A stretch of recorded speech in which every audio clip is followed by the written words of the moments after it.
Salutations and welcome, friends, to this Preakness Spotlight series as we are going deep on a long shot coffee with Chris. Not instant coffee, coffee with Chris. Maybe it is instant coffee with Chris, but no, it's just coffee with Chris. I'm your host for this episode. My name is Matthew DeSantis. You can find me on Twitter at the handle at Failed to Menace. Before we get into the Spotlight series, make sure to press that subscribe button here on YouTube to get all of our great content on Trust the Profits. We have live betting, we have handicapping shows, we have horse racing news shows, we have international stakes previews that we do. Obviously, we got you covered here in the United States. We also just brought a new member onto the team, Jessica Tugwell, who's going to be doing weekly pedigree shows as well. Short little videos, 6, 7, 8 minutes long, super informative stuff. If you want to learn more about pedigree, it's a great starting point. Jessica's a great teacher of this stuff, extremely knowledgeable, and really a strong pedigree expert. So make sure to press that subscribe button because we have a multitude of different things here on the channel for you, no matter what aspect of horse racing you're into.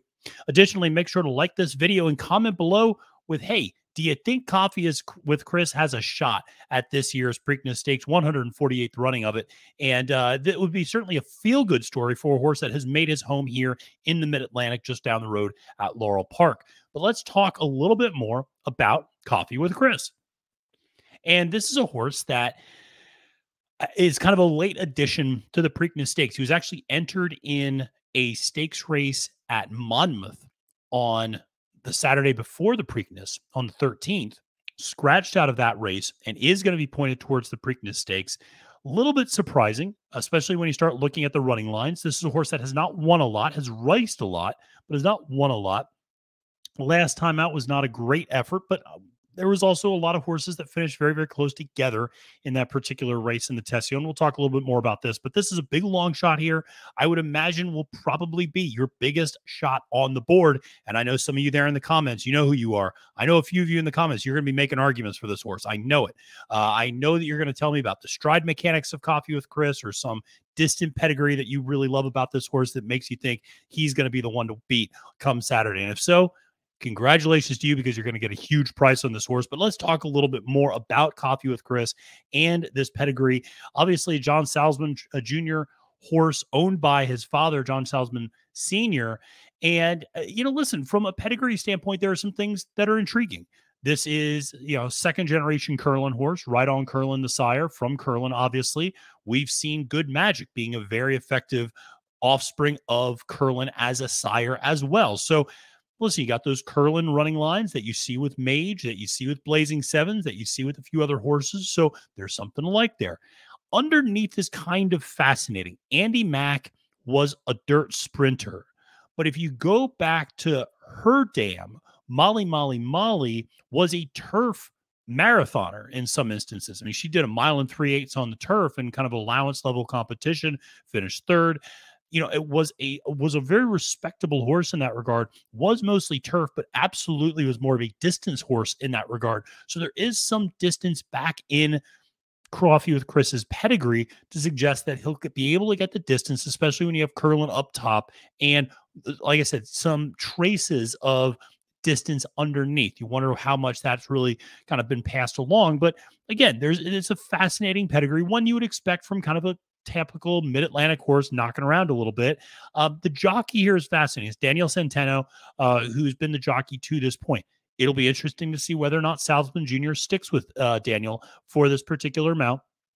Obviously, on big days, it's not unusual to see horses step up and all of a sudden a new, bigger name jockey kind of comes on the horse, that sort of thing. We'll see. I know last year there was a Mid-Atlantic filly that I really liked, Luna Bell, who ran in the Black-Eyed Susan. They kept the local jockey on the whole way.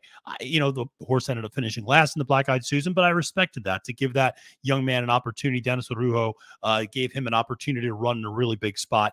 Whether or not Salzman gives Centeno that same opportunity, we'll just have to wait and see. But certainly, like I said, Coffee with Chris, interesting horse from a pedigree standpoint, and obviously smaller connections. You're always rooting for that in these types of spots. Now, Coffee with Chris is easily the most raced horse in this year's Preakness. I mean, there is, Mage on one hand that's going into his 5th career race, and then you have Coffee with Chris, who knocked out 5 career races by November of his juvenile year, by October, I should say, of his juvenile year.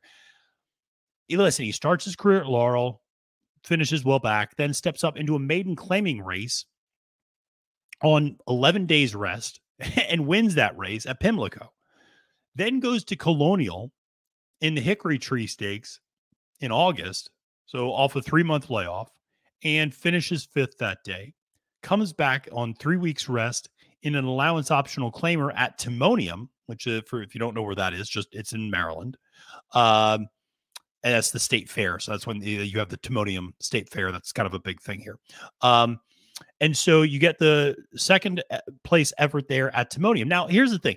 If you look at the Equibase speed figures, nothing's blowing you out of the water at this point. 36, 55, 62, 47. And then he goes to a claiming race at Laurel, finishes 3rd, gets a 63.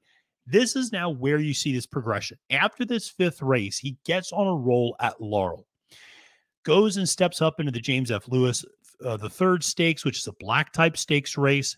Finishes 4th that day, but you see a progression from a speed figure standpoint. Now he's gone the last 3, 47, 63, 78. Okay, he's moving in the right direction. Then he goes to the Maryland Juvenile Stakes and finishes 3rd that day, another black type. Then he goes to the Heft Stakes at Laurel and this is still all as a 2-year-old, by the way, we should point out. This is still all as a 2-year-old. So he is going into his, at that point, 8th career race as a 2-year-old in the Heft Stakes, and finally gets a win in a black type stakes race at Laurel Park the 2 days before the start of the new year. Then comes back in the spectacular bid stakes, finishes 2nd that day off about a month rest, comes back again in the Miracle Wood Stakes, gets the win. Again, you're seeing, if you look at those Equibase speed figures, now we've gone from Maryland Juvenile Stakes Day 76 to 89 to 82 to 94. Now we're starting to get up into a number that is at least somewhat comparable or respectable in comparison to other horses that are in this field. Comes back in the Private Term Stakes, finishes 2nd that day, then goes to the Federico Tesio Stakes last time out and runs 5th place that day.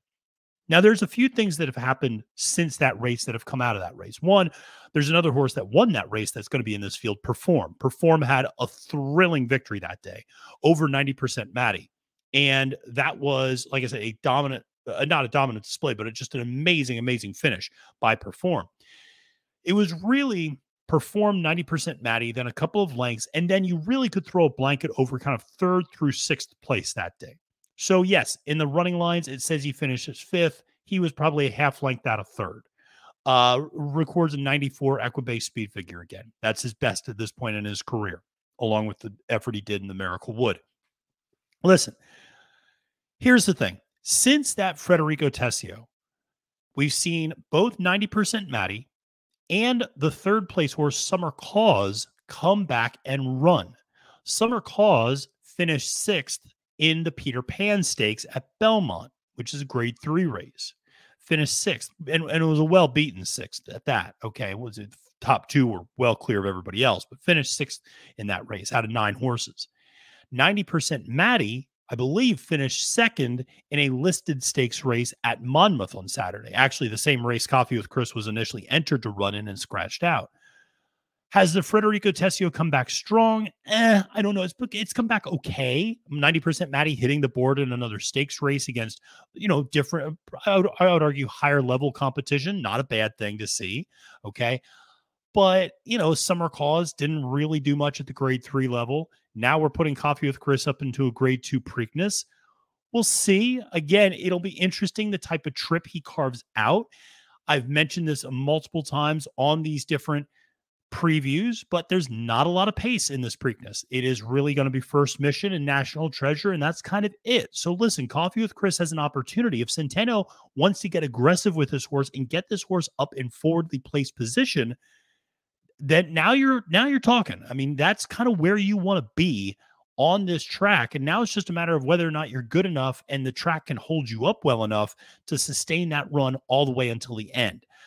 Ultimately, I'm not going to be using Coffee with Chris on my tickets. Is there a world if I squint and I could see him hitting the board? Maybe. But it's hard for me to see a path forward, especially like I said, that, if 90% Maddie had come back and win, if Summer Cause had come back and hit the board, maybe at the Peter Pan, you go, well, that Federico Tesio is coming back really live. Maybe the fifth place horse may have a shot here in the Preakness. Not the strongest rendition of the race. Maybe they got a shot. I don't see it. But let me know if I'm crazy. Maybe you guys see it. Comment below in the video. Let me know if you see it for Coffee with Chris. Certainly, like I said, I'm always rooting for those Mid-Atlantic connections. I live here in the Mid-Atlantic as well. I'll be up there for Black-Eyed Susan Day, and always will be rooting for those kind of Maryland horsemen and getting their shot on the big stage. So it's a story I'm rooting for sure. So just to be clear, I'm rooting for this. I just don't see it happening. So that's ultimately where we stand with Coffee with Chris. Make sure to press that subscribe button here on YouTube. Like this video, comment below with your thoughts. Make sure to throw me a follow on Twitter at the handle @FailDeMenace. Until next time, friends, my name is Matthew DeSantis, wishing you a great and profitable day at the races and reminding you that it's now post time.